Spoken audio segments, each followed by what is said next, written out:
Currently, there are approximately 20 billion animals inhabiting our world. If everything were ideal, we would have 5 billion more animals on Earth. But many species have gone extinct, and around 44,000 species are currently in danger. The largest, most recent mass extinction event in history occurred during the dinosaur era, leading to the eradication of 75% of species on Earth. The Tulachi wallaby is a long-lost relative of today's kangaroo, but they had a hidden superpower, night vision. That's why they were mostly active at night. They were 3 feet tall and fed on grass, fruit leaves, and other plants. Wallabies lived in grassy areas near swamps and other water bodies, but not for long. By the 19th century, their numbers had gone down, bringing them to the edge of extinction. Only 14 wallabies had been left in the wild by 1920. A rescue mission was launched. They tried to capture the last 14 animals to protect them. But the situation got out of control and 10 wallabies lost their lives. The 4 remaining ones were transferred to a special facility, and in 1935, the last animal passed away.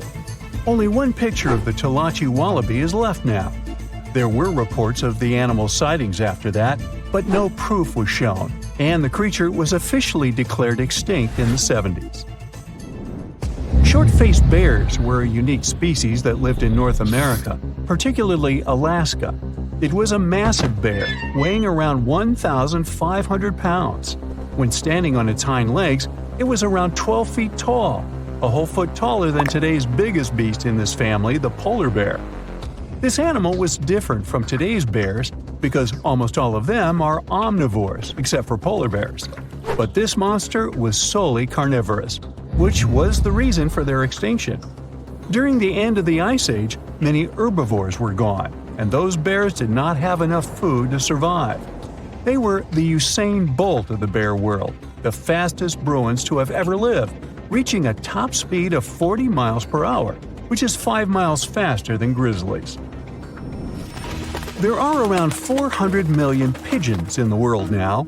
Some time ago, in America, a species of birds called passenger pigeons were abundant throughout the country, especially in the eastern forests. There were more than 1 billion of them, but they went from 1 billion to 0 in a few years. They had small heads and necks, but long tails and wings and strong breast muscles that allowed them to fly super long distances. The last passenger pigeon passed away in captivity in 1914. It was named Martha. With that, the ecosystem in the U.S. has never seen this bird again. Now, elks are enormous animals, but they look tiny when you compare them to long-gone Irish elks. That elk was around 7 feet tall at the shoulder with a humongous antler of 12 feet.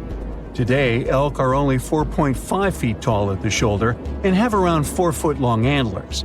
Despite its name, this elk was found all over the world, from Asia to Europe.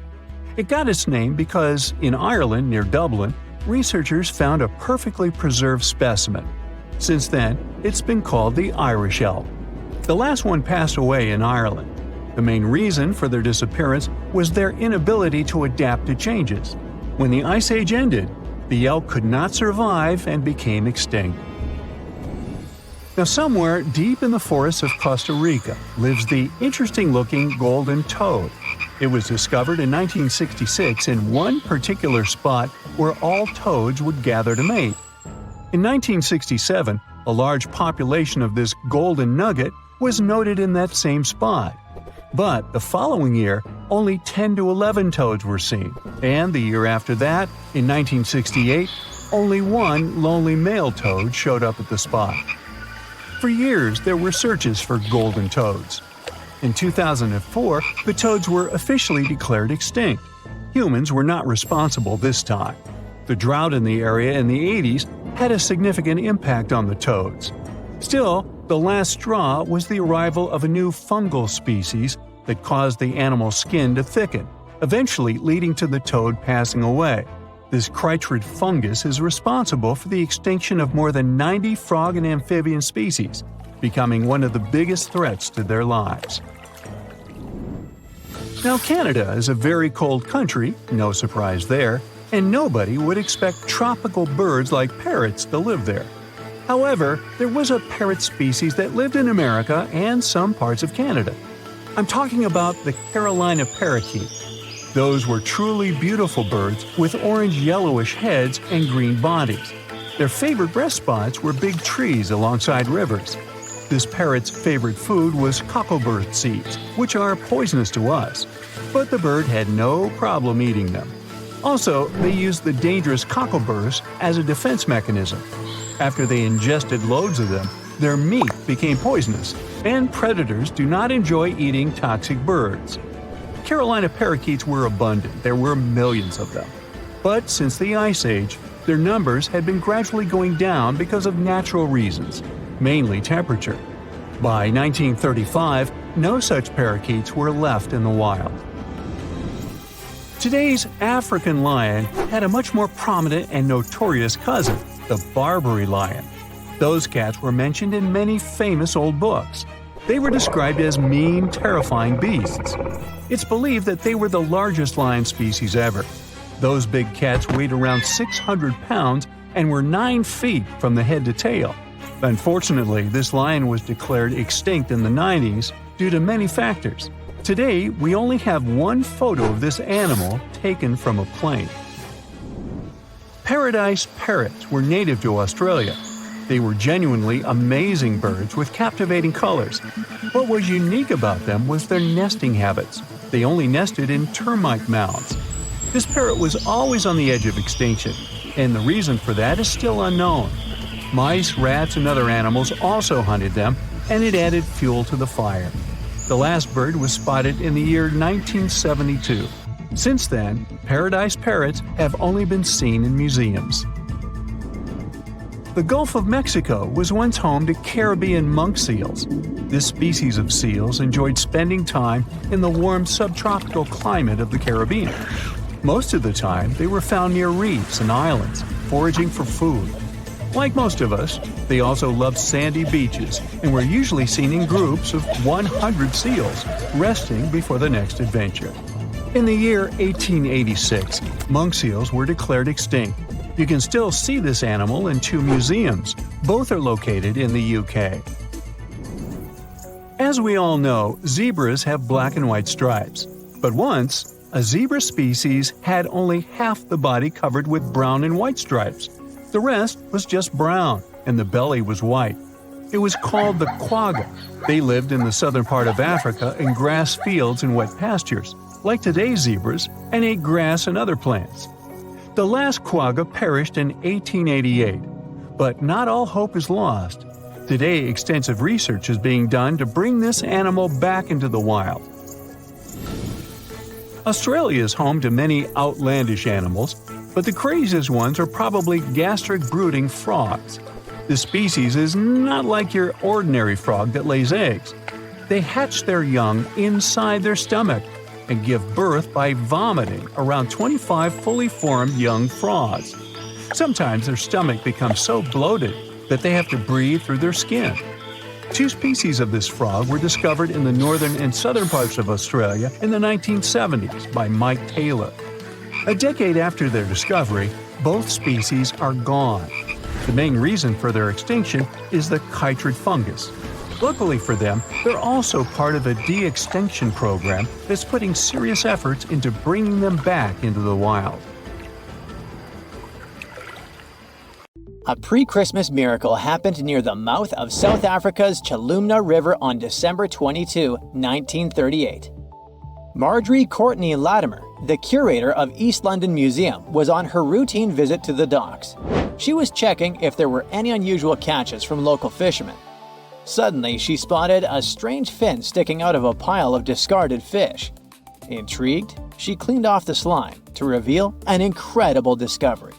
A pale blue fish with silvery flecks, thin scales, and 4 fins that looked almost like limbs.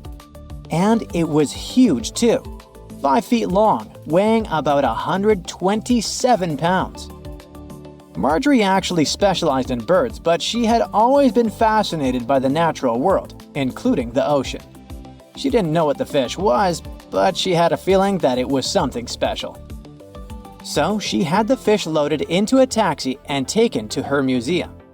She then went through lots of reference books, but no matter how hard Marjorie tried, she couldn't identify the species. She decided to show it to the chairman of the museum's board, but he just dismissed it as a common rock cod. Marjorie didn't listen to him. The creature fascinated her so much that she kept studying it and even tried to preserve it by having it taxidermied, although she couldn't save the organs. Desperate for answers, she reached out to a fish expert, J.L.B. Smith. But tough luck, he was away at that moment. When Smith finally saw the drawing, he got instantly intrigued. By January, he finally wrote the response to Marjorie, saying the fish was giving him sleepless nights. He was eager to see it in person. On February 16, when he finally arrived at the museum and laid eyes on the fish, he was stunned. Suddenly, it dawned on him that he was looking at a coelacanth, a species believed to have gone extinct 66 million years ago. This made it a Lazarus species, an extinct species that reappears after a long absence in the fossil record. It was like seeing a fossil come to life. Scientists thought that this creature had vanished with the dinosaurs. Thanks to Marjorie's persistence, this became one of the most remarkable biological finds of the 20th century. The entire genus Latimeria was named in her honor. Turns out, fish was vibing in the deep ocean waters completely unbothered by an asteroid strike for millions of years. Today, at least 2 species of coelacanth are known to exist. Both come from this ancient lineage that survived the test of time. They mostly live in the Indian Ocean, with some chilling around Indonesia here and there. Coelacanths look and behave very differently from other fish. Their creepy fins actually move in a way similar to how human arms and legs move. They also have a special joint in their skull that lets them raise a part of their head while feeding. That's because they're related to tetrapods, those guys that were the first to step out of the waters to the land. Michael Smith is a British naturalist. On July 2018, he was exploring the remote Wandiwoi mountain range in Papua, Indonesia. He was there to search for rare, pretty flowers called rhododendrons, but he accidentally took a photo of a funky-looking creature. Smith got very curious about this animal. He then returned for another expedition, this time with a local guide. He spent 10 tough days searching high in the mountains. The terrain was harsh, with constant rain, slippery ground, and leeches crawling into their boots. When they were already exhausted and close to giving up, the miracle happened. The team finally spotted and snapped a picture of the animal. This cute thing turned out to be the Wandiwoi tree kangaroo, the one thought to be extinct for 90 years. The first time it was discovered was 1928. It's a sad story. A biologist spotted it while studying the area, and this was the first and the last time we saw that animal. But as it turned out, it wasn't extinct at all. It's just a very elusive and sneaky creature. This marsupial lives in small, isolated, steep and misty forests. Very few people venture there, all because of the reasons we mentioned: the rugged terrain, dense bamboo thickets, lack of water. Even the local hunters had never seen one. They're super cute with their round face, reddish fur, and appearance that looks like a mix of a monkey and a bear. It's a weird type of kangaroo that jumps on the trees, not the land. When Michael Smith rediscovered it, he immediately contacted experts, including a specialist on tree kangaroos. The discovery was confirmed. Even though it's still hard to catch these creatures in the wild, they're still a mystery to science, and scientists try to protect the species. In 1996, researchers from the Wildlife Conservation Society were walking around the meat market in Thakek, Laos.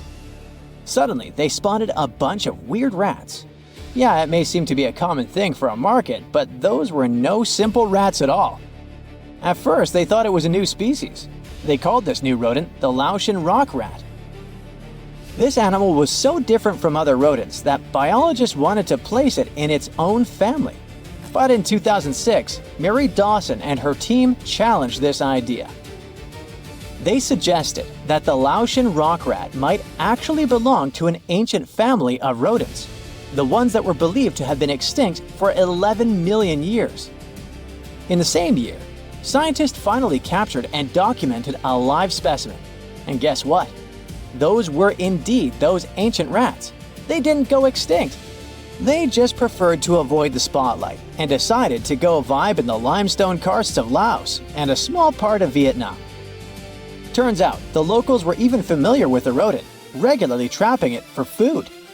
Right, that must be the true reason for their hermit lifestyle. Now, these guys are a huge interest for scientists and are being studied carefully. In 2019, some scientists went on a joint expedition on Fernandina Island in the Galapagos archipelago. During the expedition, the team started noticing weird things: tracks, scat, and claw marks on trees.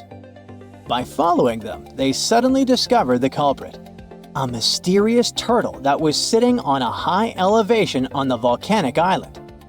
It was a lone female tortoise. They nicknamed her Fernanda. That's because they recognized her as a Fernandina giant tortoise, a species that was thought to have been extinct for 112 years. The last time we've ever seen this species was in 1906, when scientists found a male tortoise and sent it to the California Academy of Sciences. They thought that volcanic eruptions and extensive hunting caused the species to completely disappear. This was a huge deal. It provided hope for the survival of the Fernandina giant tortoise. Park rangers said that they saw signs of at least 2 other tortoises, so maybe they'll be able to find them soon. The Galapagos Conservancy has launched fundraising efforts to support further expeditions. In July of 2007, Luis Enrique Minguez was hiking in La Palma, a small island in the Canary Islands. He's a researcher in the Institute of Ecology and Conservation. While he was walking through the northeastern part of the island, he spotted an interesting lizard. The lizard was almost 12 inches long. He saw it near a forest trail, about 147 feet above sea level. Minguez took a photo of the lizard and shared it with his buddy researchers. After seeing the pictures, they realized that it was the long-lost La Palma giant lizard. This species was presumed to be extinct for centuries. They thought that it disappeared within the last 500 years due to being hunted by cats and habitat destruction. Unfortunately, even though they were super hyped up at first, things didn't go so well next time. They did some follow-up expeditions in October of 2007, and then some more, but they couldn't spot the lizard anywhere again since then. The lizard probably lived in very high and dry spots of the island. Researchers hope to discover at least some of the lizards in the future and help them thrive once again. Every species on Earth, you, me, and that nasty neighbor of yours, is destined to go extinct someday. Just like what happened to the woolly mammoths and saber-toothed tigers. Stats aren't bright. Scientists say that 99% of all animals that ever lived are now extinct. Hey, what's that look on your face? Going extinct is not the end of the story. Now listen up. Mammoths might make the greatest comeback ever and even be the key to saving humanity. Nope, they won't give away free money so that we don't have to work anymore, but they can sorta help the weather situation on our planet. In the Arctic tundra, there's this ground called permafrost. It's like soil in the form of ice. Soil turns permafrost when it stays super cold for 2 years straight. But now, permafrost is actively thawing out, and it's bad news for, well, everyone. Because while thawing, it releases a lot of carbon into the air. But what if we had large animals like mammoths there today? They would churn up the soil. The ground would freeze more deeply in winter. And then, in summer, a layer of grass would help keep the ground cool and prevent the permafrost from melting. Some scientists think that's a great solution. So now there's a company in the US that's trying to bring mammoths back to life. Okay, you got me. Not actual mammoths, but a sort of hybrid between an elephant and 1% mammoth DNA. It would be a northern elephant. Getting mammoth DNA is easier than you might think. They actually only went extinct about 10 to 14,000 years ago. Scientists are hoping to have their first elephant-mammoth hybrid by 2027. Let's hope it doesn't turn into a real-life Jurassic Park. Australia. A nightmarish place and a home to the most fascinating creatures on Earth. But here, the sad fate befell the Tasmanian tiger, also known as thylacine. Don't mix it up with the Tasmanian devil. That one is living and thriving. Nope, the thylacine was a marsupial predator that used to chill in Australia, South Tasmania, and New Guinea. It was a nocturnal who preyed on other marsupials, like kangaroos. In the 30s, the farmers suddenly claimed that thylacines were eating their livestock. Looking back at it now, that was probably an exaggeration. But humans started to hunt poor thylacines until they were all gone. And then it turned out that hunting away the important predator isn't the brightest idea. Who would have thought? You see, thylacines kept things in check by eating bad animals. So once they disappeared, the Australian wildlife was basically doomed. 35% of total mammal extinctions on Earth happened here. That's an awful world record. I know it sounds gloomy, but hey, maybe we can fix this. Remember that company we mentioned? It wants to bring back the thylacine too. Luckily, many thylacine embryos are still preserved in jars, like some creepy pickles. If we bring them back to Tasmania, this could help revive the entire ecosystem. Would you be happy to see them back in the wild? Me too. And I would also be happy to see you hitting those like and subscribe buttons so you can keep up with amazing facts all year round. We also have some huge dreams about tiny creatures. Take a trip to Mount Hotham Ski Resort in Victoria, Australia, and here you can find the mountain pygmy possum, a tiny bundle of cuteness. These guys are super rare. We even thought that they were extinct. All we had was their fossils. But then, some skiers spotted a possum in a log pile at the ski lodge in 1966. Imagine suddenly making a great discovery while chilling on vacation. These little possums can spend 7 months of the year sleeping under the snow. They wake up occasionally to eat some stored food, and then they wake up in the spring to eat even more, find a mate, and go back to sleep again. What a relatable fella. Since they've made it into this video, you can guess they're pretty endangered. There are less than 2,000 left in the wild, all because their current homes don't fit them that well. But hooray, we can help them too. You see, their ancestors lived in lowland forests about 20 million years ago. So maybe mountain possums could live better if we moved them there? Of course, we can't just take them to the woods and expect them to survive. Instead, scientists want to slowly release possums into the forest and check up on how they get on with it. Let's hope these cute creatures will adapt to woodland life. The southern gastric brooding frog, also called the platypus frog, was quite a unique creature. It was discovered in 1972 in Queensland, Australia.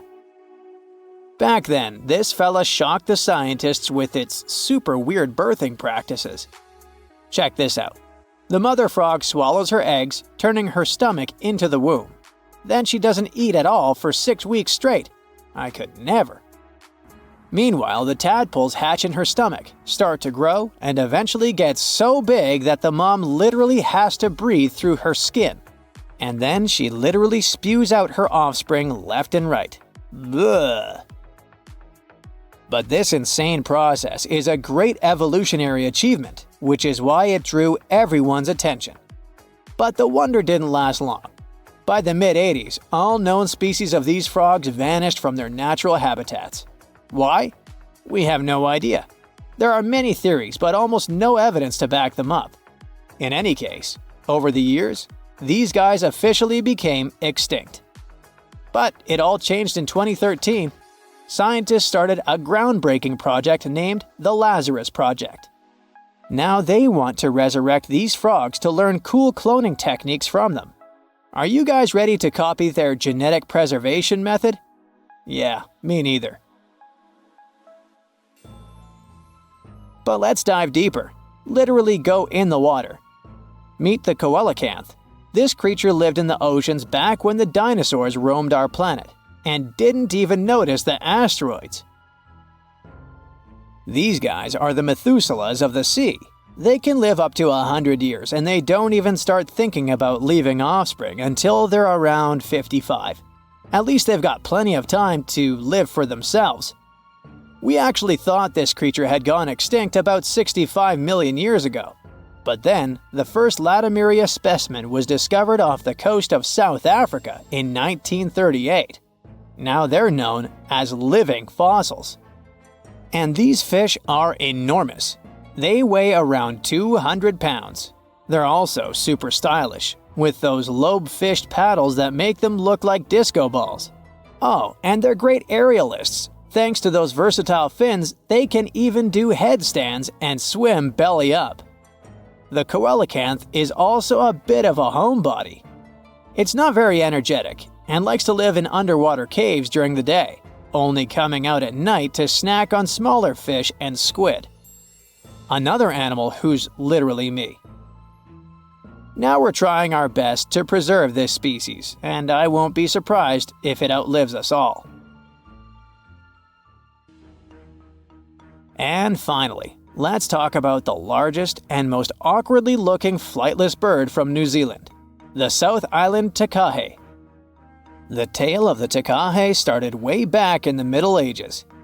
Humans accidentally hunted them all away, and by the late 19th century, it seemed there were none of them left. But then, they were rediscovered in New Zealand in 1948. Poor guys did all they could to hide from us in the mountains, but we still got them. But it's different now. Since then, we've been trying our best to save them from extinction. There's a takahe recovery program going on, and it shows great results. They managed to greatly boost the number of birds in the wild. As of 2023, the takahe population has grown to around 500 birds. They're now considered nationally vulnerable, not nationally critical. It's a little progress, but progress nonetheless. Let's keep it up.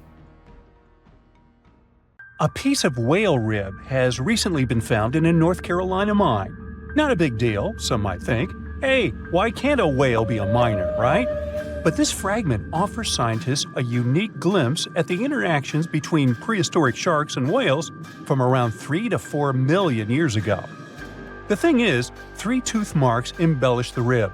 That means that the whale was once badly bitten by an animal with a super powerful jaw. Judging by the spacing between the tooth marks, and it reaches almost 2.5 inches.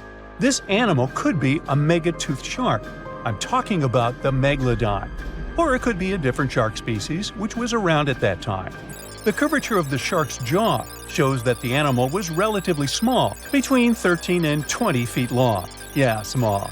As for the whale, it seems to be the ancestor of a great blue or humpback whale. Researchers are amazed. You don't usually expect to find evidence of animal interaction and behavior preserved in the fossil record.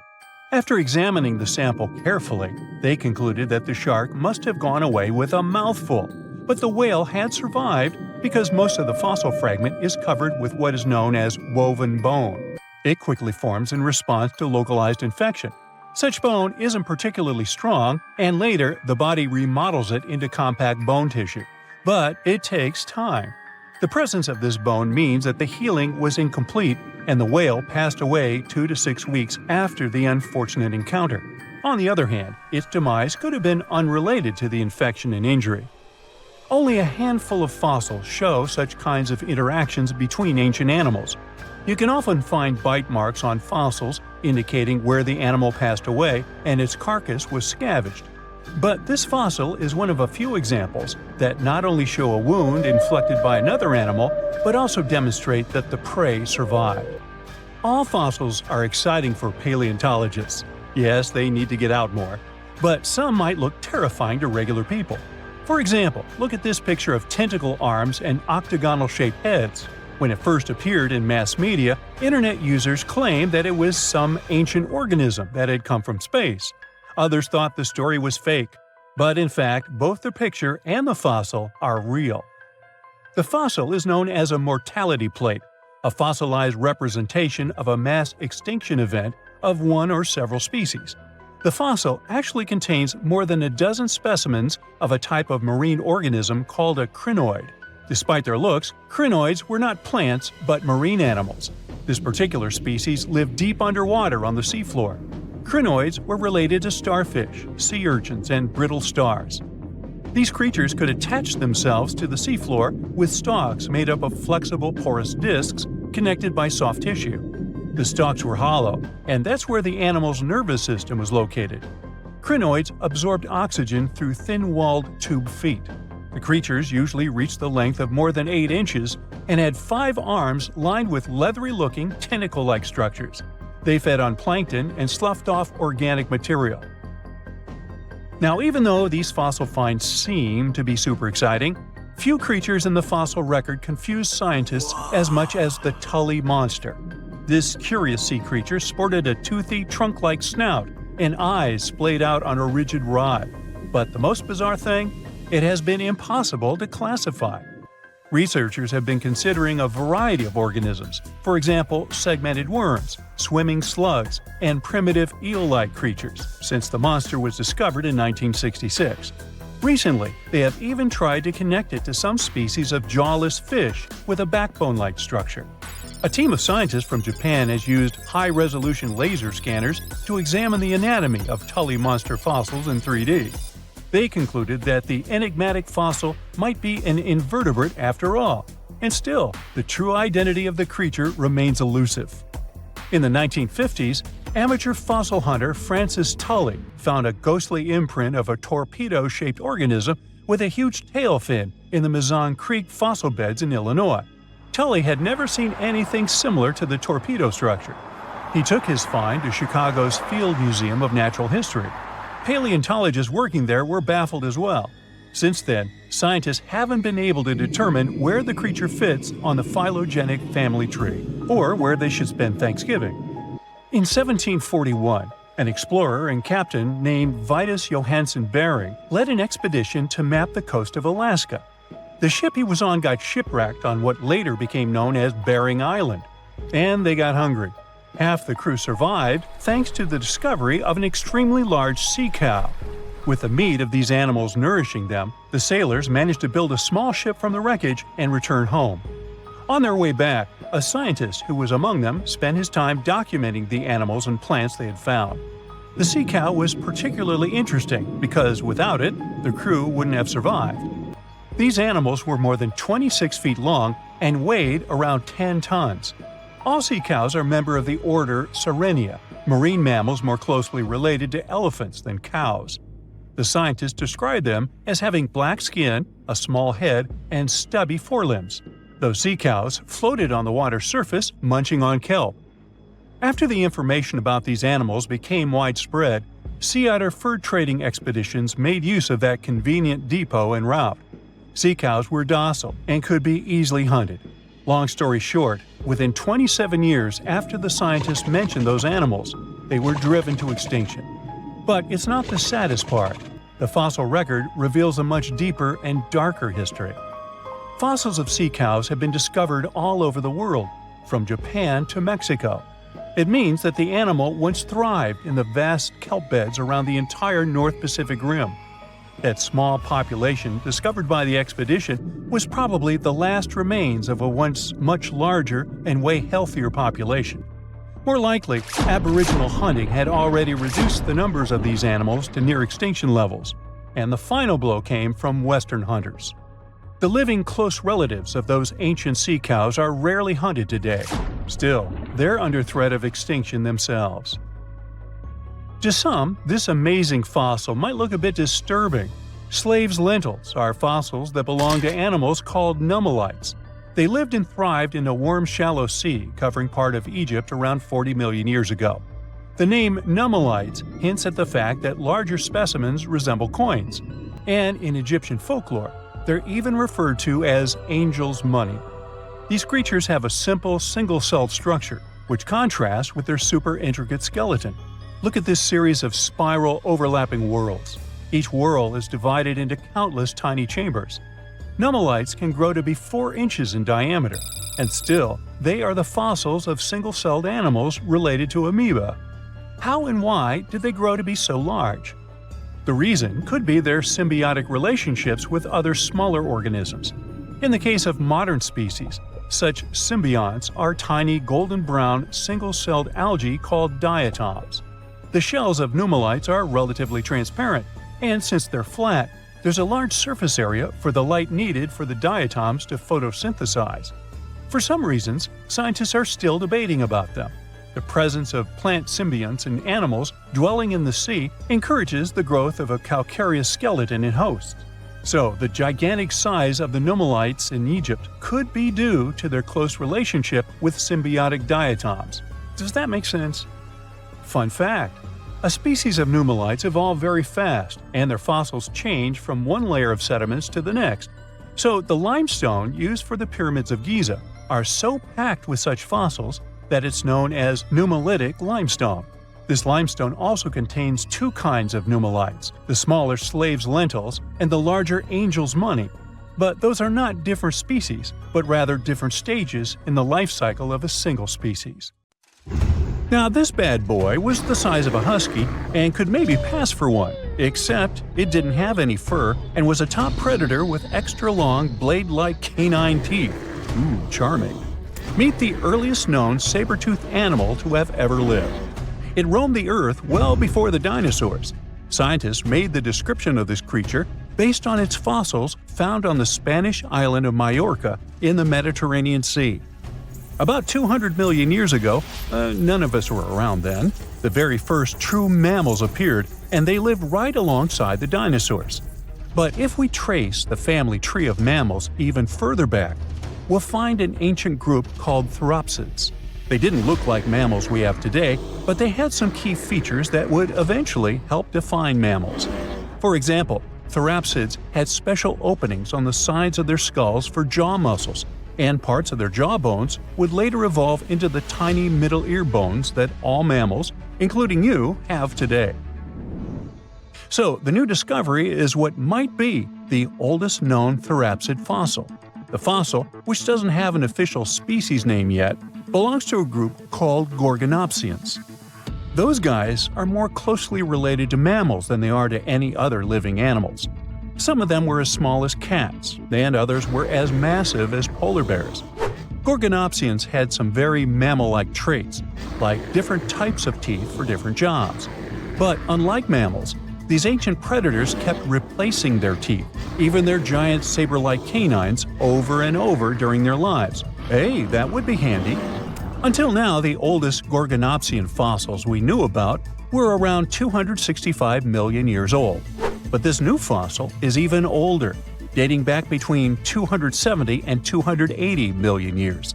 The find was super detailed and complete, including its sharp knife-like fangs, part of its jaw, pieces of its spine, ribs, tailbones, and toe bones, plus most of one of its back legs.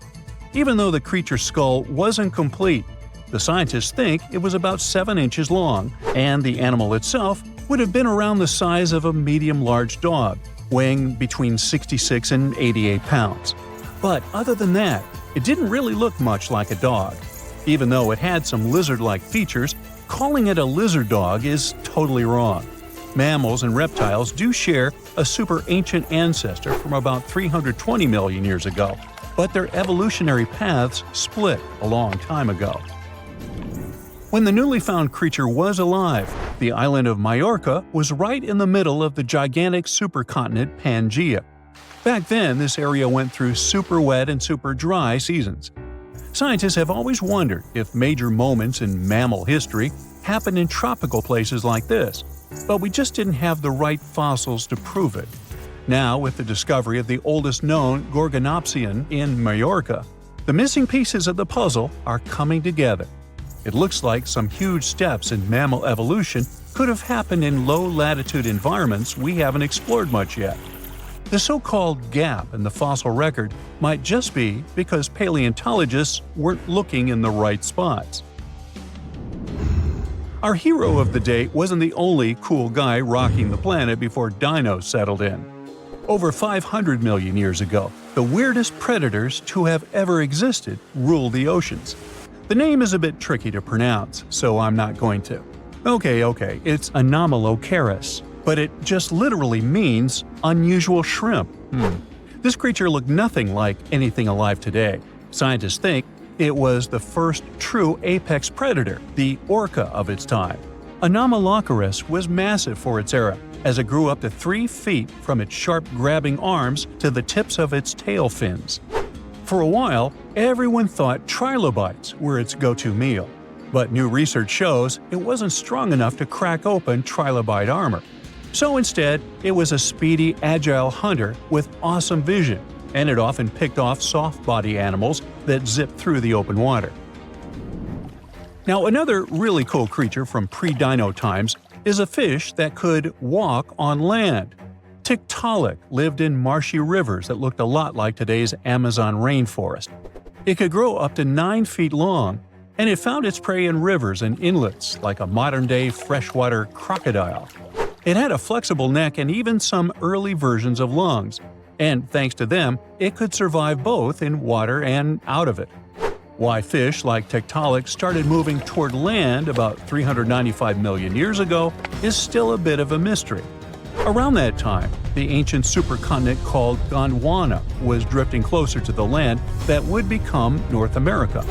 This slow movement created lots of shallow, swampy habitats, which were perfect places for crocodile-like animals to thrive. Plus, these areas were near the equator, so they were warm and tropical. But there wasn't a lot of food waiting for them on land, so maybe they moved there for safety reasons. There were fewer predators and better spots to lay eggs there compared to the water.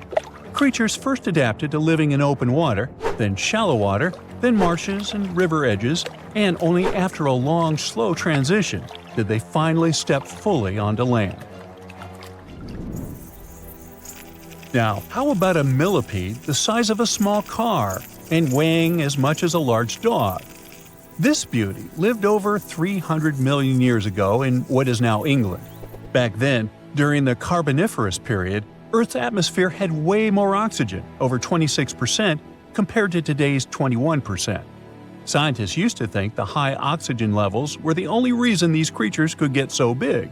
But back then, they found a new fossil from a time when oxygen wasn't that much higher than today.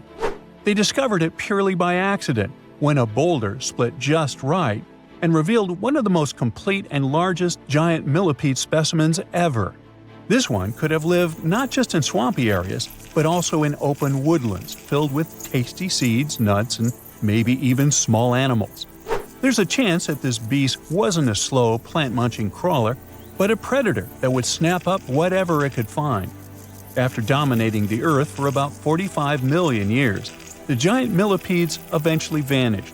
Probably the reptiles pushed them out, clearing the way for the age of the dinosaurs.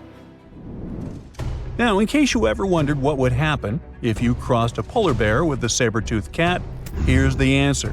This guy ruled the southern ecosystems after migrating 7,000 miles across the supercontinent Pangaea around 252 million years ago. It had a tough skin like a rhino's and massive canines, perfect for tearing away huge chunks of meat, and it was an excellent runner. Once it got to its new home, in what is now South Africa, it replaced a whole group of local predators. But its glory didn't last long, as closer to the end of the Permian period, massive volcanic eruptions made the weather patterns change and wiped out about 90% of all species. And because top predators are usually big, slow to grow, and not super common, they often vanish among the first when massive extinction events hit. And that's how our guy here went extinct. Our final creature of the day was a dragonfly that lived around 300 million years ago and had a wingspan of over 2 feet, 6 long, spiny legs, and huge, bulging eyes. Meganjura. This 4-winged giant is most likely the largest flying insect that ever lived, and it easily outsizes today's dragonflies, which are its distant relatives. Like modern dragonflies, Meganjura like to hang out in open areas near ponds and slow-moving streams.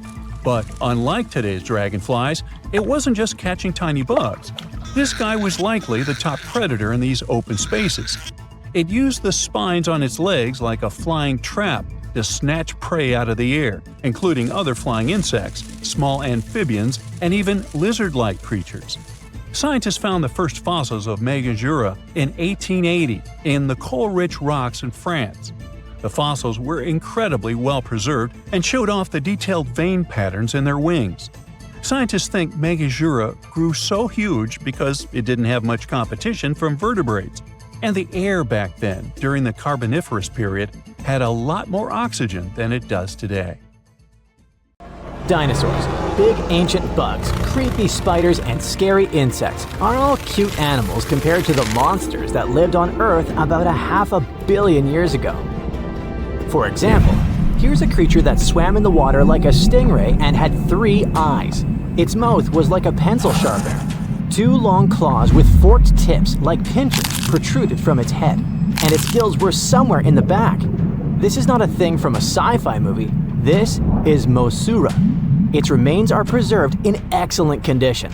Let's look at it more closely and study other similar monsters.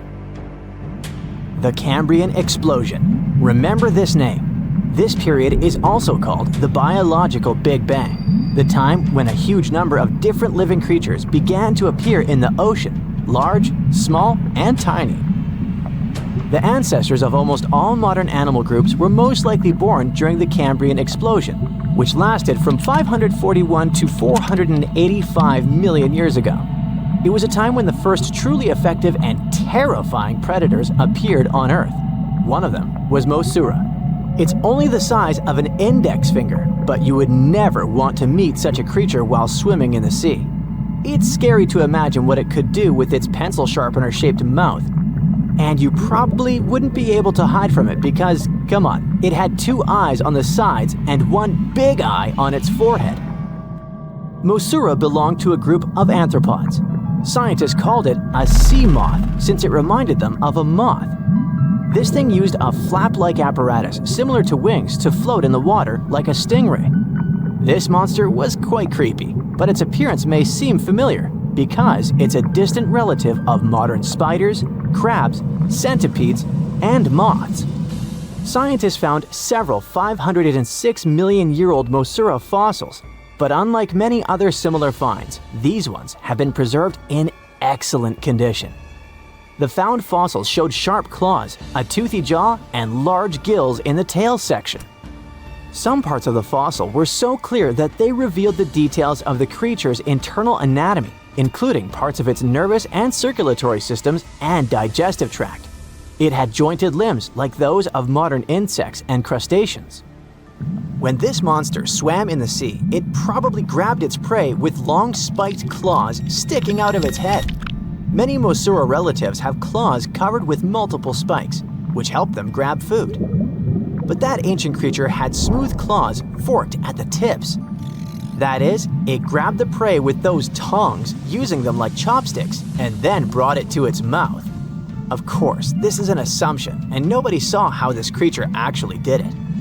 Unlike many other similar animals, Mosura's posterior segmented body was studded with gills. Scientists don't know why this was necessary, but they assume that such an unusual breathing system helped to adapt to an environment with low oxygen content. Perhaps Mosura led a very active reproductive lifestyle that required high oxygen consumption. Creepy, dangerous, and reproducing fast. An excellent set of qualities for one of the most dangerous predators of antiquity. But what did Mosura eat? It probably caught different types of worms and small arthropods. It's nice to think that this monster lived so long ago and was so small. But what if this creature was the size of a shark and was swimming in the ocean these days? Perhaps it would become a dominant dweller and people would swim much less along the coast. Mosura lived in the water but was discovered in the Burgess Shale rock formation in the Canadian Rockies. Many mountains on Earth were once the seabed inhabited by strange creatures. One of them was Opabinia. It had 5 eyes, a mouth facing backward, a long trunk and claws instead of a nose. Wait, what? It's too strange even for science fiction, even for outer space. In its eccentricity, Opabinia was perhaps the loneliest creature on Earth. Scientists couldn't find another species that would be similar to this individual until recently.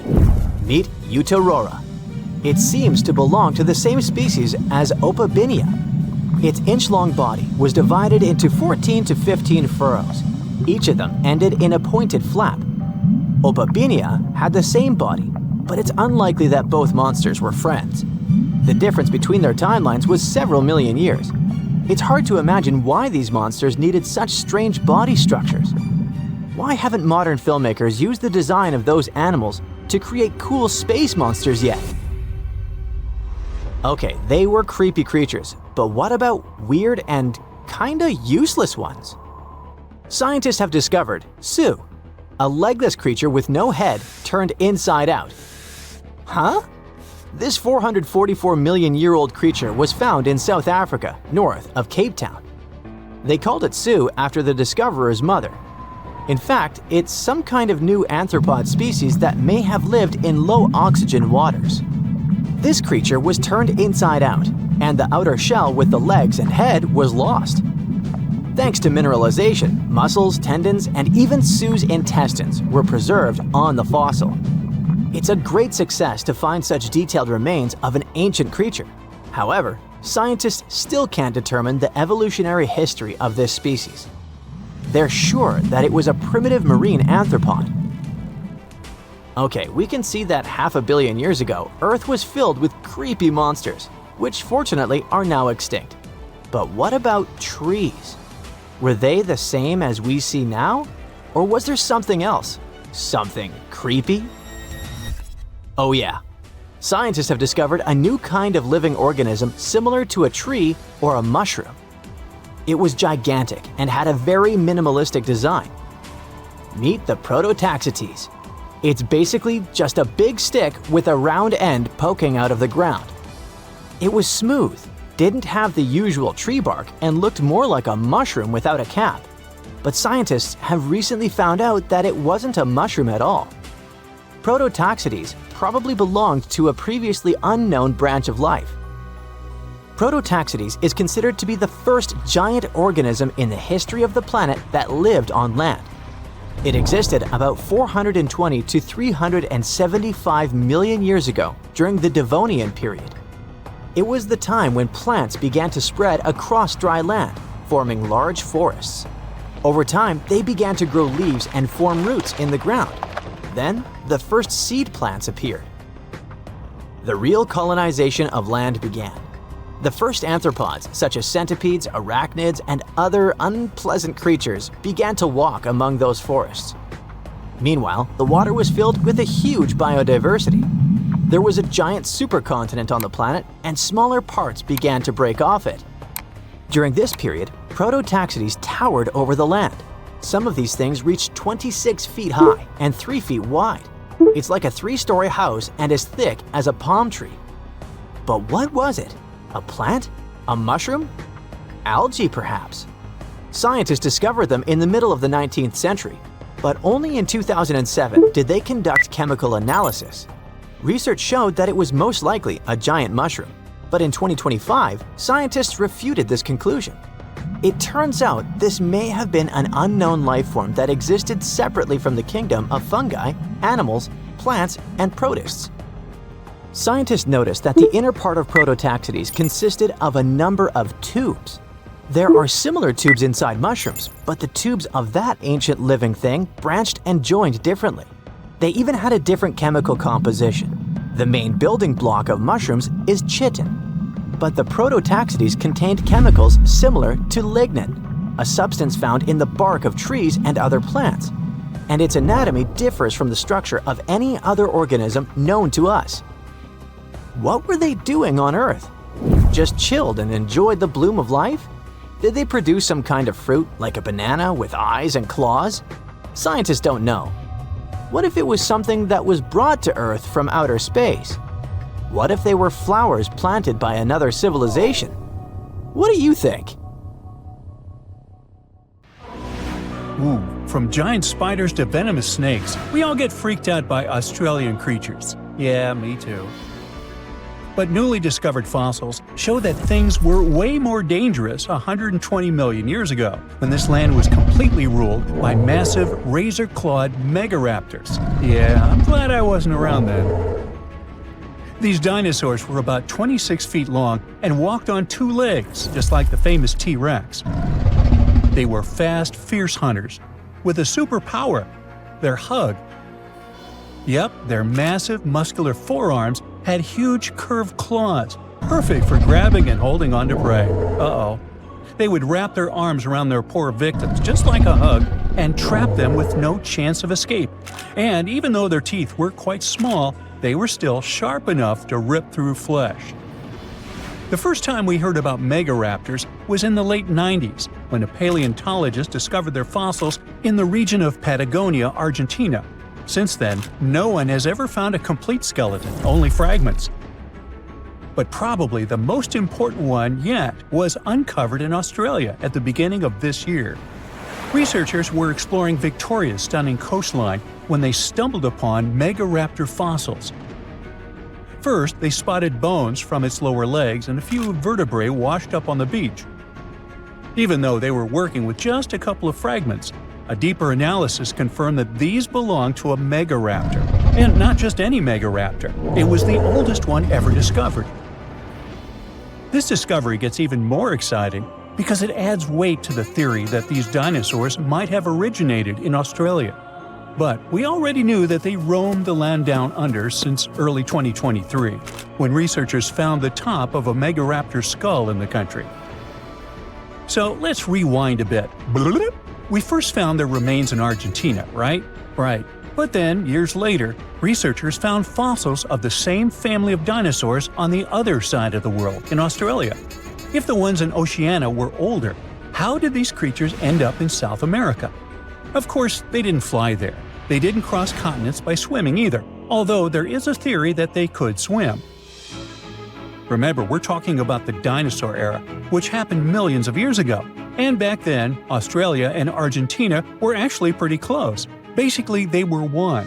Both lands were part of the supercontinent known as Gondwana, and they were connected through Antarctica. Wait, but wasn't this path freezing? I mean, yeah, these dinos had to pass through Antarctica to get to their destination, but they weren't freezing their tails off. This all happened during the mid-Cretaceous period, when the weather was super warm. Back then, the poles were covered in plants, not ice. So let's just say they took full advantage of the good weather to make the crossing. Now, about 180 million years ago, Gondwana started to break apart. At some point, Australia drifted away from the supercontinent, cutting it off from other landmasses, including South America.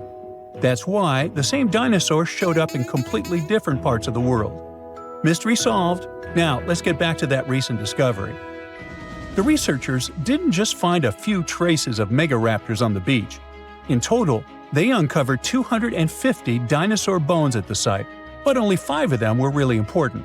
They belong to 3 different species of dinosaurs that, as it turns out, all lived in Victoria at the same time. So yeah, we've already talked about those first 2 bones. They were from the megaraptor. Next, we have a shin bone from a Onenlagiine. That's my best shot at pronouncing it. It's a dino also known as the southern raptor. This is a type of dromaeosaur with a long snout. And the last 2 shin bones of different sizes came from a Carcharodontosaurus, whose name means shark-toothed lizard. This one is a particularly big deal for 2 reasons. Number 1, it's the first evidence that this species lived in Australia. And number 2, it was small, and that is pretty surprising since we've always thought of this species as being massive. Fossils found in Argentina, for example, show this dinosaur reached a length of about 36 feet. But the one in Australia was much smaller, measuring only around 6 to 10 feet long. And that's still plenty big.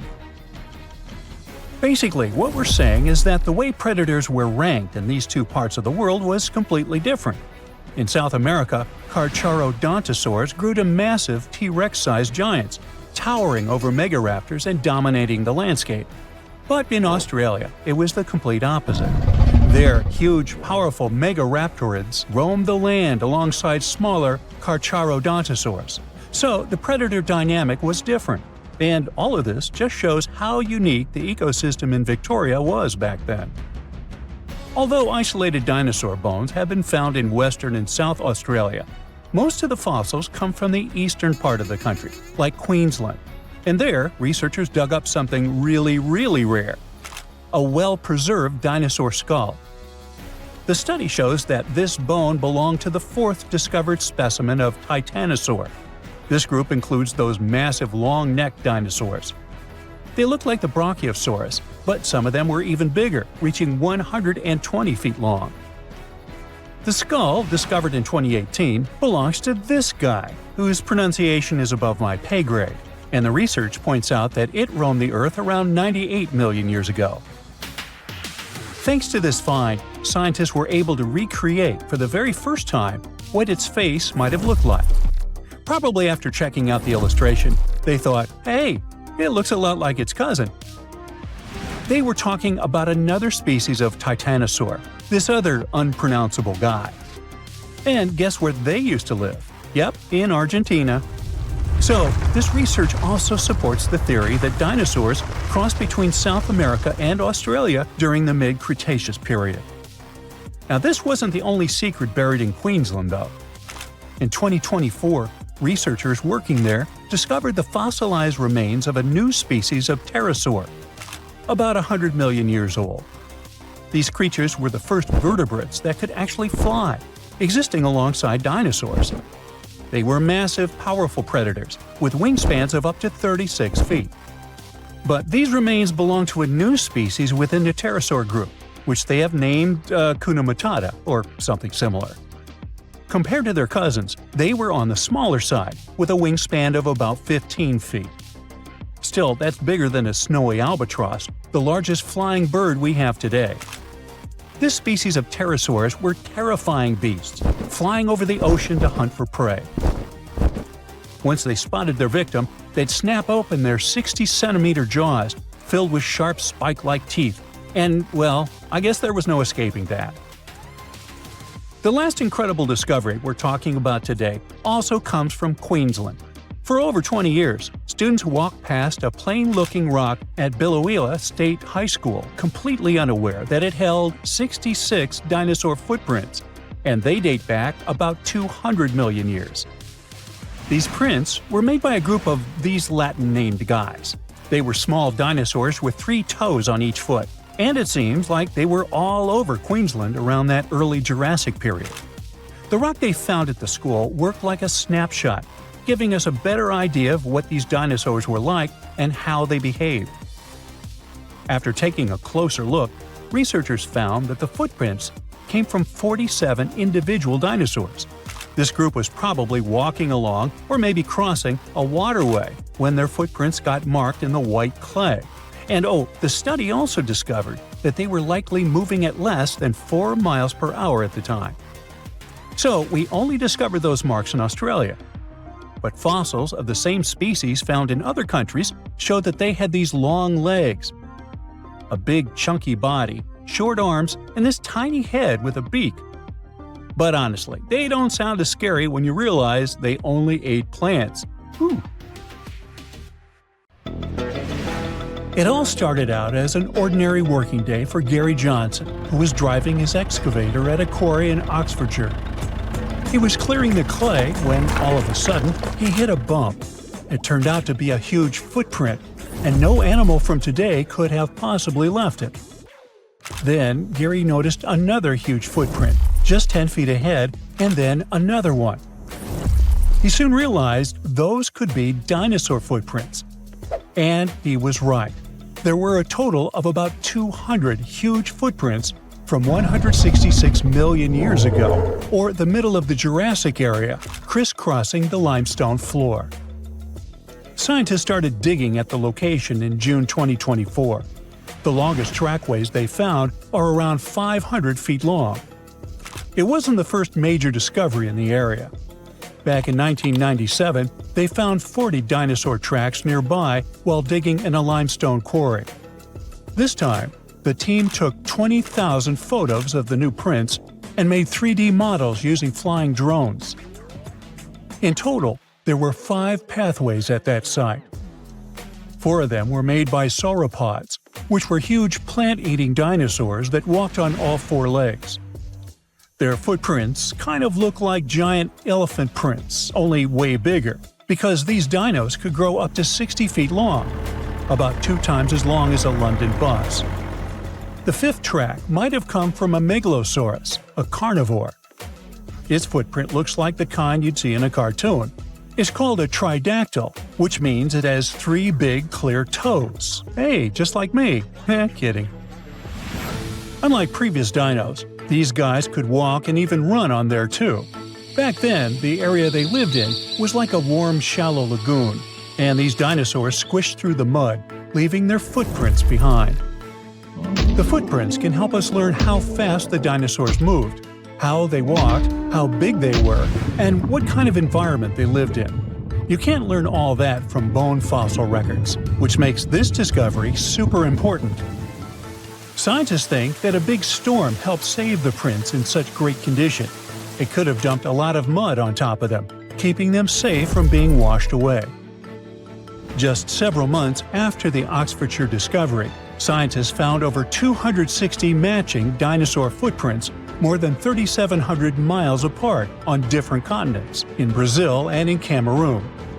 When they studied these prints, they realized they were about the same age and shape and came from the same type of land and plate tectonic contexts.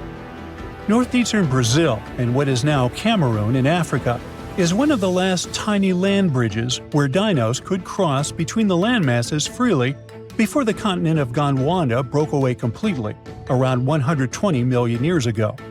Africa and South America started drifting apart around 140 million years ago, and the South Atlantic Ocean slowly filled the gap between them. As the land split, big basins formed, and rivers and lakes began to fill them up. The footprints were found in those very basins, on both sides of the ocean. Most of the prints were made by 3-toed theropods, which were meat-eating dinosaurs. But there were also prints from sauropods and ornithischians, who were herbivores. The plants in those river valleys fed the plant eaters, which helped build a whole food chain. And the muddy ground helped preserve the dinosaurs' footprints, just like in England. The latest footprint discovery, this time in the Scottish Isle of Skye, helped scientists learn something new about the dino habits. So far, they've found more than 130 footprints at Prince Charles Point. And it turns out that huge meat-eating dinosaurs and their plant-eating prey shared the same water here 167 million years ago. Some of the tracks were made by megalosaurs, meat-eating dinosaurs that were early relatives of the T-Rex. Others were from huge, long-necked plant-eaters. Some of them were 3 times bigger than an elephant. The scientists looked closely at the footprints to figure out how the dinosaurs walked and moved around. They believe the dinosaurs were hanging out near shallow freshwater lagoons, just like animals today gather around watering holes. Another important discovery from the Isle of Skye is 2 super rare fossils that are helping scientists rewrite the whole evolution of mammals. Some shrew-like creatures today live just around 1 or 2 years, right? Well, those little guys used to stick around for 7 years or even longer. Scientists found 2 nearly complete skeletons of it on Skye. One was a grown-up and the other was a young one. To figure out how these animals lived and grew, scientists used high-tech X-ray scans to look inside the rock and check the teeth, kind of like counting tree rings to find out how old the tree is. The younger creature was still changing to adult teeth, but was already about 2 years old, which is very unusual for small animals. It lived in the area during the Jurassic period, when Skye was warm, tropical, and full of shallow seas and thick forests. Back then, these tiny and strange early mammals were just starting to appear in a world ruled by dinosaurs. But they were the beginning of the long line of mammals that would one day include cats, whales, and humans. Scientists are learning about the final days of dinos from a new fossil site in Argentina. Most of what we know about the impact of that dramatic asteroid hit comes from North America, where T-Rex and Triceratops once lived.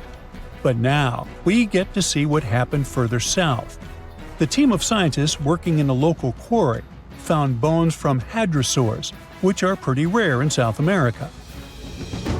Long ago, this desert area was warm and full of plants like ferns and palms. There was a stream flowing through wide, flat lands, which helped bury and preserve the animals that lived there.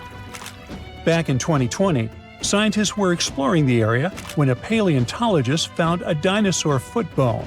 They kept looking even through heavy rain and discovered a whole group of fossils, not just from one dino, but from several of different ages, maybe even a whole herd. Another super important discovery here was a tiny mammal jaw with 5 teeth found just 2 hours after searching the site. The jaw came from a small plant-eating mammal. These creatures were about the size of a chipmunk and had very special teeth with ridges and grooves for chewing plants. This was the first time a mammal jaw had ever been found in that whole area, and it made scientists realize the site could tell them more than just dinosaur stories. The team also found a tooth from another dinosaur and a claw from a smaller predator. All the fossils found here could help answer some big scientific questions, like were the dinosaurs already slowly disappearing before the asteroid hit, like they probably did up north? And what happened to the animals that survived the asteroid hit? Several years ago, scientists found another fossil, this time encased in amber, that came back from a time when dinosaurs walked the Earth. The world looked very different, but it also had some surprising things in common with today. Back then, the night skies were also lit up by glowing fireflies, and the dinos probably watched them like we do. The amber is 99 million years old, and this special firefly is only the second one ever found from the Mesozoic era. Finding these kinds of fossils is really hard, because fireflies have soft bodies that don't turn into fossils very well. That makes it tricky for scientists to figure out exactly how and when these beetles started to glow. But now, thanks to the newly found firefly, they believe the glowing started at least 100 million years ago. The fossil helps fill in the gaps in the evolution of fireflies and their ancestors. It shows that important parts, like their glowing bellies, have stayed the same since the middle of the Cretaceous period. Now, you can't find living dinosaurs nowadays, which is a good thing, mostly, but you can still meet some creatures that might have gone to lunch with them. The frilled shark, for example, is a living fossil that comes from a family of sharks that have been around for about 80 million years. One of the coolest things about it is its long, eel-like body that can grow as long as 6 feet. It has 6 pairs of gills on its throat, which help the frilled shark breathe in the deep, cold ocean where there isn't much oxygen. The shark can move very quickly, like a snake, to catch its prey when it least expects it. Little frilled sharks take an exceptionally long time to grow, up to 3.5 years, which is one of the longest times for any animal with a backbone. The Chinese giant salamander is another living fossil that can tell you what was going on Earth around 170 million years ago. Now, when I say tell, I really mean it, as it can make sounds like hisses, whistles, and barks, and even a noise that sounds like a crying kid. The biggest Chinese salamander found so far weighed 130 pounds, as heavy as 2 Dalmatians, and was almost 6 feet long. Giant salamanders like to be alone. Hey, I want to be alone. And will chase away other salamanders from their space, except when it's time to start a family. During the day, they hide and sleep under rocks. They can make a special substance from their skin that keeps predators away. Now, gharials are reptiles that have been around for about 38 million years. They live in India and Nepal in slow-moving, muddy rivers. Sadly, there are very few gharials left in the wild, less than 100. These creatures can't control their body temperature, so they need to sunbathe to get warm or cool down in the water if they get too hot. Their eyes are close together and face forward, which helps them see in 3 dimensions and judge distances more accurately. Gharials also have a transparent third eyelid that protects their eyes when they're underwater. They have over 100 sharp teeth, but they can't chew their food. Instead, they use their strong jaws to grab prey and then, swallow it whole. The alligator gar is a fish that has a family history of more than 100 million years. It still has some cool features from ancient times, like being able to breathe both air and water. It also has a special spiral-shaped intestine, like a shark. The alligator gar is one of the biggest and heaviest fish in North America. Just like an alligator, it has a long body and snout, plus a row of sharp teeth. But instead of legs, the gar has fins to help it swim underwater. The tuatara isn't a lizard as you might think, and isn't a dinosaur either. This New Zealand resident is one of the most unique animals in the world. Scientists love studying tuataras because they can help us understand how today's lizards and snakes evolved. One of the coolest things about the tuatara is its third eye, called a parietal eye, on its head. It has its own lens, retina, and a nerve that connects it to the brain. Scientists think it might help the tuatara know when it's light or dark outside and absorb sunlight to make vitamin D or help them keep their body temperature exactly right. Tuataras can live an extraordinarily long time, up to 100 years. Cassowaries are the youngsters on our list, as they've been around for only 60 million years. They have some things in common with dinosaurs, like their 3-toed feet and how they breathe. Cassowaries love to eat fruit, lots and lots of fruit. This love of fruit helps the rainforest because when cassowaries eat the fruit, their bodies don't harm the seeds inside. As they move around the forest, they spread these seeds, you can guess how, with their own natural fertilizer, helping new plants grow. Cassowaries are big birds, about 6 feet tall and weigh over 100 pounds. They have a special claw on each foot that is 5 inches long, and they can use it to kick real fast. If they feel threatened, they can charge, kick, and even jump on someone. They can also leap up to 5 feet in the air. So, the best thing to do is stay far, far away from where they live. The order Notostraca is a group of crustaceans that you may know as tadpole shrimp or shield shrimps. These animals have been around for about 360 million years. They have a wide, flat shell that covers their head, and they have a pair of eyes on top. These creatures can be found all over the world in different kinds of water, like freshwater, brackish water, and even salty pools. They can also look different depending on where they live. Notostracans aren't picky eaters and can snack on pretty much anything, from plants to small animals and other shrimps. Some of them are considered pests in places like California rice paddies because they stir up the mud, which blocks sunlight from reaching the young rice plants. Sturgeons are some of the largest fish species on the planet. They live only in the cool waters of the northern hemisphere and never travel below the equator. Even though they are huge, sturgeons don't have teeth. They eat by sucking food off the bottom of rivers, gulfs, lakes, and oceans.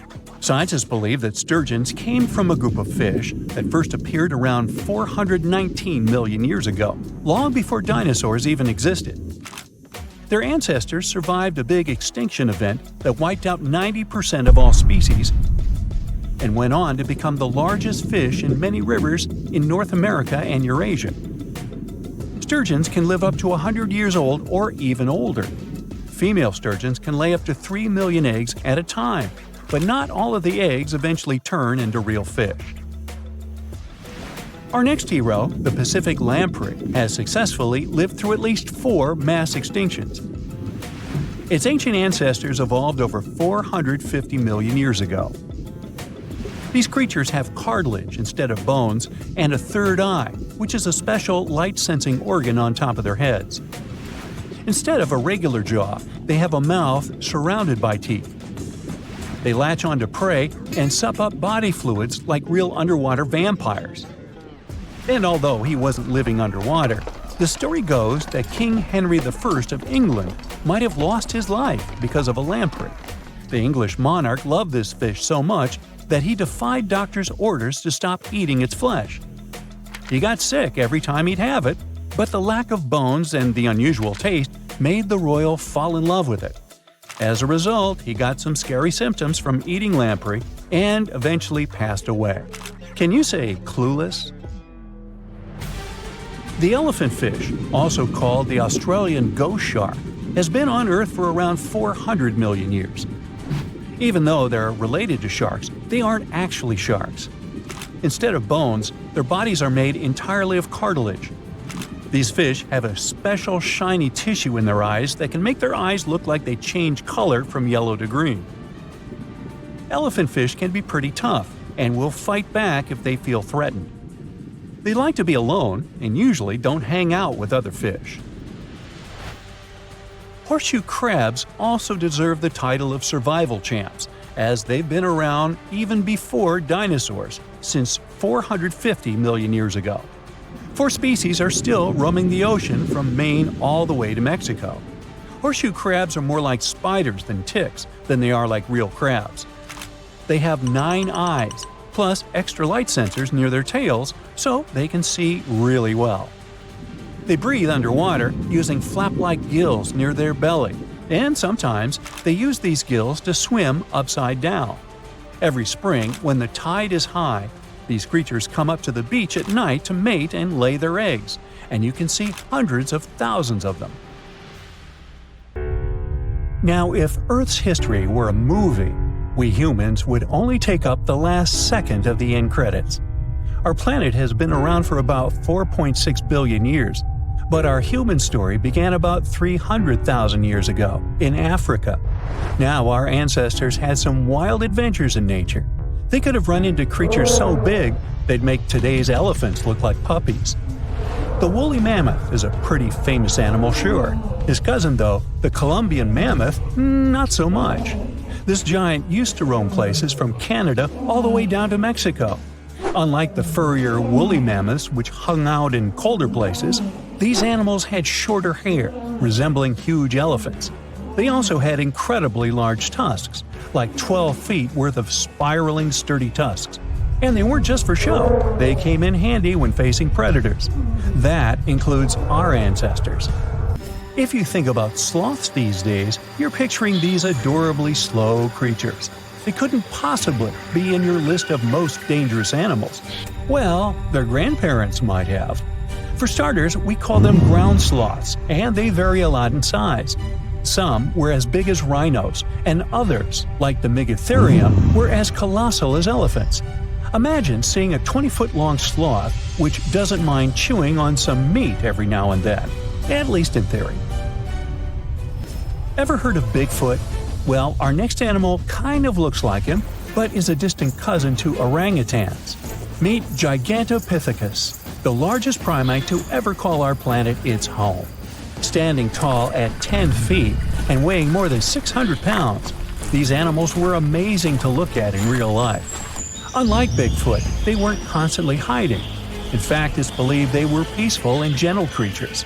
Sadly, they faded away about 100,000 years ago, mainly because their food sources slowly became unavailable. Those lush, fruity forests they called home eventually turned into dry grasslands. Next on our list is the cave hyena. Weighing a chunky 250 pounds and standing 3 feet tall, these beasts were as long as a grown-up lying down. What's even more interesting about these creatures is that they loved hanging out in groups. A pack could be as big as 30 of these animals, which meant they could easily take on even the biggest, heaviest mastodons. Our ancient families would have needed to stay alert around these hungry specimens. Sadly for these hyenas, about 20,000 years ago, their numbers started going down. Soon enough, they completely disappeared from the planet. Quick pop quiz. What's called a tiger but isn't really one? It's the saber-toothed tiger. I mean, sure, they belong to the feline family, but they aren't technically tigers. First appearing around 42 million years ago, in July, I think, many of their kind were gone before we even showed up. However, early Americans might have bumped into a couple of specimens from this group. If that really happened, it would have been quite the encounter. Think of the biggest wild lion today or the hefty Siberian tiger. These big cats also had some incredible features hidden in their fur. They were good at sneaking around, hiding, and pouncing on mammoths bigger than themselves. Their bite wasn't that strong, but they could open their jaws wide, like twice as much as a lion. And although their teeth were a bit on the weak side, they had buff forearms to pin down their dinner, giving those big fangs a purpose. Not the kind of kitty you'd want to play with. Dire wolves made their debut about 250,000 years ago. They were like the gray wolves we know today, but a lot stronger. While wolves these days stretch out to about 6 feet and tip the scales at 170 pounds max, dire wolves were about 5 feet and about 150 pounds. Found all over North and South America, they had admirable jaws, biting nearly a third harder than their modern counterparts. Also, their favorite snack was horses. But just like many other majestic beasts of the past, they faded away around 10,000 years ago. Now, names can be deceiving. Take the American lion, for example. It's not really a lion, it's more of a panther's big cousin. The other part of the name is correct, though. They did live in America about 330,000 years ago. This feline was no lap cat either. They were at the top of the wildcat pyramid, weighing a colossal 772 pounds. That's like stacking 4 grown men on a scale. Even the mighty African lion would look a tad bit shy beside these beasts. With the muscle to take down a bison, you wouldn't want to accidentally interrupt their dinner. They parted ways with this planet around 11,000 years ago, right after the last ice age. Now, down in Australia, about 50,000 years ago, I wasn't around then, there lurked a relative of the Komodo dragon, the Megalania. Experts love to have debates on how big it was. Some say it stretched out to 23 feet. Others think it was just about 11 feet long. Either way, they were basically mega-sized Komodo dragons with a dangerous bite. If you think bears are already big and fluffy now, let's introduce the short-faced bear. While this big creature stood on its hind legs, it towered at 14 feet. With long limbs, they could outrun today's bears, hitting speeds up to 40 miles per hour. These ultra bears sadly disappeared around 11,600 years ago. Now imagine a crocodile. Okay, imagine that same crocodile, only supersized, with sporty legs, doing its thing in Australia about 1.6 million years ago. Well, say hello to the quincana. These crocs were extremely large, reaching 23 feet. And no, they weren't lazy river loungers. These creatures really love spending time on land. They evolved to have strong legs for their chases and razor-sharp teeth designed for slicing, not gripping. When did we stop sharing beaches with them? About 40,000 years ago. The name elephant bird might not sound familiar, but try to picture a bird that stood tall as high as a basketball hoop at 10 feet and weighed as much as a small car, 1,500 pounds. Their eggs were equally huge, like 150 chicken eggs bundled up into one. Now, as amazing as these birds sound, there's a lot we still don't know about them. They're hard to study, as most extinct animals are. Still, some recent studies have given us some clues. Scientists have been examining ancient molecules from their fossilized eggshells. It's an awesome piece of evidence, since these birdies' shells were thick, preserving precious DNA inside. Plus, there are tons of these eggshell fragments sprinkled all over Madagascar's beaches. Because of these findings, we now know these birds were herbivores and loved eating leaves and seeds. We also know the tiny kiwi bird is its closest living relative. Now, dodos were these amazing birds we also used to share the planet with. They're like distant cousins to Asian pigeons. To give you some perspective, imagine a chunky bird weighing about 50 pounds. Similar to chickens, turkeys, and ostriches, dodos were also the types of birds that couldn't fly. Their wings were small, and they had the muscle strength of, well, a wet noodle. Now, you might have heard the word dodo used as a name for creatures that aren't that bright. Don't get confused, though, by this name. These birds were, in fact, intelligent. Scientists were able to figure that out by studying their fossils. It turns out that they were good at smelling stuff, unlike most birds that are all about the visuals. These creatures aren't around for us to study anymore, but that might change. One evolutionary biologist is on a mission to fully understand these amazing ancient birds. On that note, she revealed that the dodo's DNA has been completely sequenced. There are even talks about potentially bringing dodos back to life. They would make a nice addition to the lovely beaches of Mauritius, the place they used to call home many, many years ago.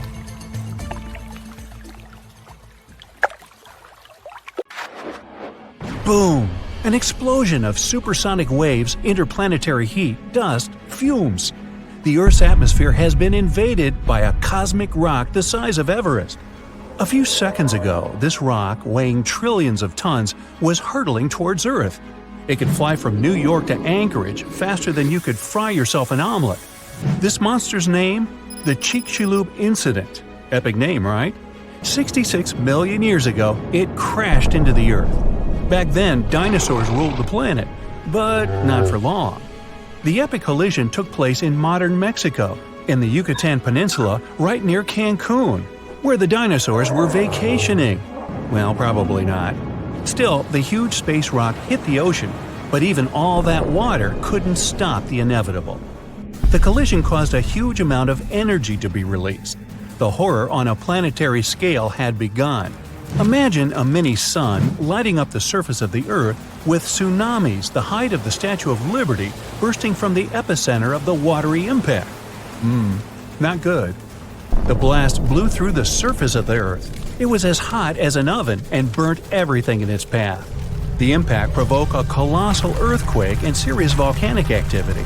A bunch of volcanoes simultaneously released hot lava and ash into the prehistoric skies. Millions of tons of ash and soot poisoned the air. This formed a huge ash cloud in the atmosphere, which blocked out the sun's rays for several years. The long winter had begun. Only there wasn't any snow falling from the sky, but rain made of sulfuric acid. Yes, the Chicxulub incident might just be the most important thing that ever happened in the history of our planet. Even more than YouTube. Back then, there were loads of volcanic eruptions, a lot of flammable oxygen in the atmosphere, constant temperature changes. It was the perfect and worst time for all of this to go down. So, how are we so sure about all this? Well, the asteroid left an absolutely huge crater on the planet's surface. Today, this scar is hidden under the Gulf of Mexico. Scientists found a lot of places on Earth with abnormally high levels of iridium. This metal is very rare on Earth, but it's in a lot of asteroids that scientists have examined. Scientists studied some 66 million-year-old rocks. In the layers of rock, they found dust, the same dust that comes from asteroids. This could only have happened if a huge asteroid had crashed into Earth.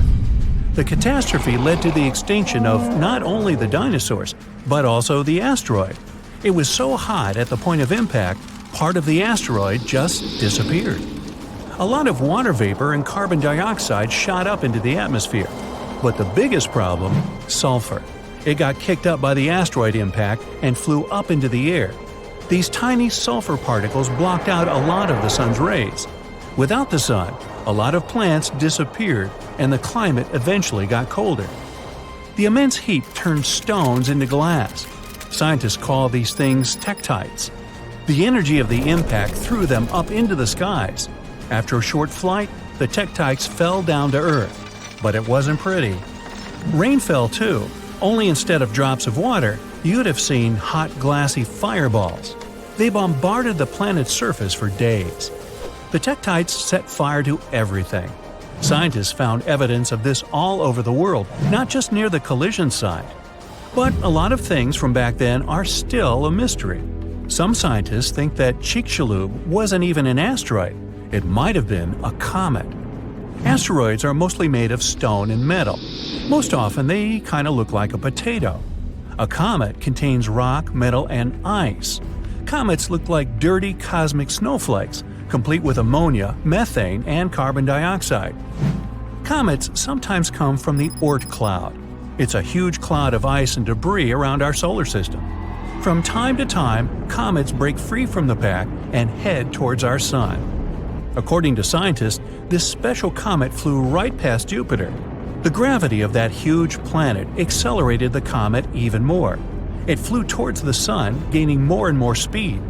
The comet's outer ice shield started to evaporate, and it probably gave off a lot of dust and gas, which made it look like it had a tail. The Sun's gravity eventually shattered the comet apart. One of the fragments flew through space and crashed into the Earth 66 million years ago. So, asteroid or comet? The truth is, we'll never know. What we do know is that the Earth was seriously unlucky to be in its path, and it was never the same again. The catastrophe stopped the development of 75% of life on Earth. Some bigger marine animals, like crocodiles, turtles, and fish, survived the impact. Out of all land animals, the only ones to survive were the ones that were, on average, smaller than the modern raccoon. That includes a bunch of special species of dinosaurs, the ancient ancestors of birds. Scientists believe they survived for two reasons. After the huge impact, it took a long time for plants to start growing again, and a lot of animals didn't survive. Most remaining animals didn't have enough food. But these dinosaurs had a beak. With its help, they could split open nuts and dig seeds out of the soil, so they survived. The second reason is that these lucky guys had bigger brains. Some people think that they were able to cooperate with each other and quickly adapt to the new conditions. Other life forms survived too. Fungi and mold survived underground and underwater. Gradually, the darkness cleared away, and ferns began to take over the lifeless landscape. After a few thousand years, forests started to reappear.